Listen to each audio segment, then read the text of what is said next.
madaxweynaha dowladda Puntland Dr. Cabdiweli Maxamed Cali Gaas oo ku sugan magaalada Qardho ayaa xariga ka jaray maanta ay taariikhda ku beegan tahay 27 bisha November dhismaha cusub ee isbitaalka magaalada Qardho kaas oo ah dhismo ka kooban hal dabaq sidoo kale madaxweynaha waxa uu booqasho ku tagay dhismaha laanta cashuuraha bariga oo dhawaan dowladda si isku tashi ay u hirgelisay asigoona soo kormeeray dhismahaas xarigana ka jaray intaasi kadib madaxweynaha iyo wafdi ka kooban wasiiro iyo xildhibaano ayaa ka qayb galay munaasabad ka qabsoontay isbitaalka guud ee magaalada Qardho taas oo lagu soo bandhigay dadkii ka qayb qaatay dhismaha isbitaalka guud ee magaalada Qardho looguna mahad celinayay agaasimaha isbitaalka magaalada Qardho Cismaan Cabdi oo Muuse ayaa warbixin ku saabsan dhismaha iyo marxaladihii kala duwanaa ee uu soo maray madaxweynaha siiyay halka ku xigeenka duqa degmada Qardho Cabdirasaaq Cumar Faarax uu sheegay dowladda Puntland in mashaariic fara badan ay ka hirgelisay magaalada Qardho duwentiisa rasmiga waxay bilaabatay 19 February waxa laga joogaa hadda waa 8 bilood waa dhismaha arkaysan oo dabaqa hoose iyo dabaqa sare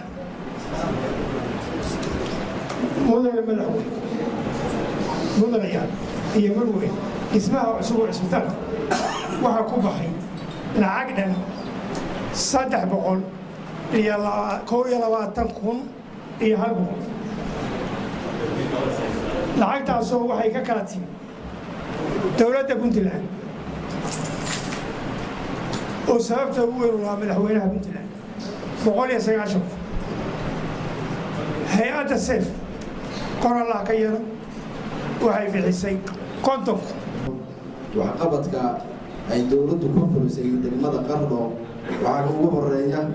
madaxtooyada gobolka ka oo dhamaystir lagu sameeyay oo dhismayaal ka dhinaca lagu daray garoonka ama airportka magaalada Qardho oo isagana wax badan laga qabtay saldhigga booliska degmada Qardho oo dhismo lagu sameeyay dayactirna lagu sameeyay xarunta gobolka Karkaar oo gabi ahaanba la dhisay suuqa kalluunka gobolka Karkaar isbitaalka oo aan hadda ka hadlayno oo dhismo xoog laga qabtay xafiiska wasaaradda deegaanka gobolka Karkaar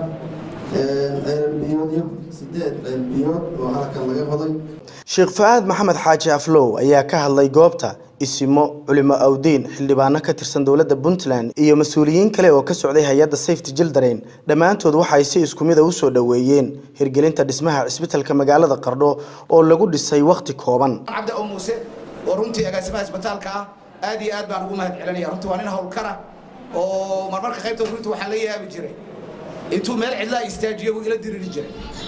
maxay isbitaalka igu fiirsanaysan ma waxay la qabataan ma yeeshaan runtii aad buu yacanaanan jiray aad iyo aad baan runtii ugu mahad celinayaa isbitaalkan waxaan rabaa inaan sheego wuxuu yiri baahi baa keentay waa runtiis anigu waxaan goobjoog ka ahay isbitaalkan oo isbitaal yar ah waagii aan soo qaxnay habeen baan waxaan garanayaa shuban baa magaalada ka dhacay aniga laba cunug oo aan dhalay baan soo dhigay wiil iyo gabar oo shubmaya xaaladdu aad iyo aad bay u adkayd waxaan garanayaa hal habeen ayaa waxa ku dhintay 8 wiil laakiin si loo dimiyo dawladdu ay u ballan qaaday madaxweynuhu si gaar ah ugu ballan qaaday lacag gaaraysa 200,000 waxaan ku xidhnay haddii lacagtaas kala barkeed la soo helo oo dawladda laga soo helo waxa weeye annaguna insha Allah waxaan noqonaynaa qolada ugu horeysa oo ku darta maalintii xigtay xafiiska ugu yimaado check saxiixan oo 150,000 ay ku qoran tahay soo wata ayuu yimid halkaas waxay noqotay inaan marka aan dib isku abaabulno runtii mashaariicda aan wadno kuma jirin lacagta ay Safety Children ku dartay halkaan waxay noqotay si khaas ah lacagaha loogu talagalay unrestricted fund wax la yiraahdo inaan uga bixino aan u qoondayno aad waxaan u amaanayaa ninka adilada iyo injineerka iyo ninka adilada ka ah agaasimaha ka ah adilada isbitaalka labadaa nin oo aad iyo aad u dalaalay waxaan dawladda leeyahay nimankaas abaalkooda la mariyo iyagoo aan waxba haysan oo bay duniyeen shafkay u dhigeen meelba waa u mareen nimankaa waxaan leeyahay aad iyo aad nimankaa waxa loo taro haddaan wax ku daraayo Usmaan baa sheegi doona waxaan u malaynayaa inaan qofkii labaad ahaa fikirka bulshada ay keenay waxaan u sheegay intaa hadduu hayso inta kale inaan la aadayno dowladda Puntland oo madaxweynaha u tagi doono madaxweynaha naqshadii u geeyay waa ka wada shanay aad iyo aad baan uga mahad celinayaa lacag 150 markaas ayaan uga baahnayn uu ballan qaaday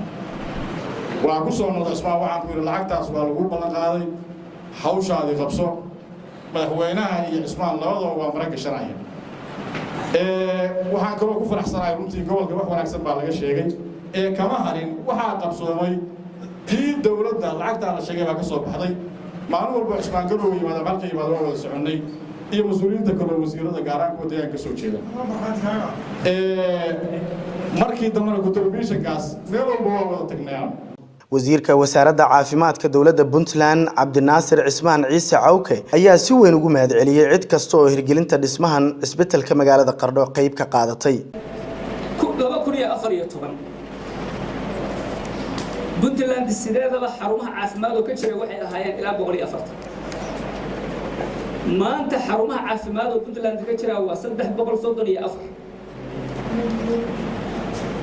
shaqaalaha waaga joogay 2000 ma dhameen hadda wuxuu marayaa 3164 waliba ku horlana waa soo watay hadda hadii rabada mashruuc shaariicda furi doona madaxweynuhu furi doona karkaar kaliya hadaan soo noqdo wuxuu ahaa xarumahoodu waxay ahaayeen 42 maanta waa 53 ugu dambeyntii madaxweynaha dawladda Puntland Dr. Cabdiweli Maxamed Cali Gaas ayaa soo gabagabeeyay munaasabadan oo socotay muddo waxaan ugu horeysiinayaa runtii Ismaan Cabdi Muuse oo in badan ay ka qawaasisay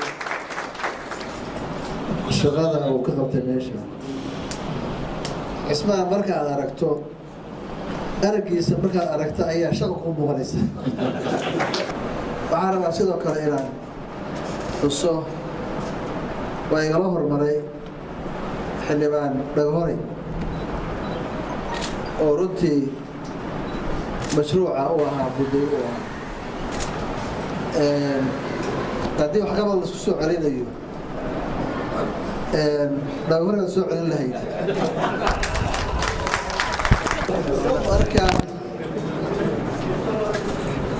waxaan markaa ugu dambeyn rabaa inaan aad ugu bogaadiyo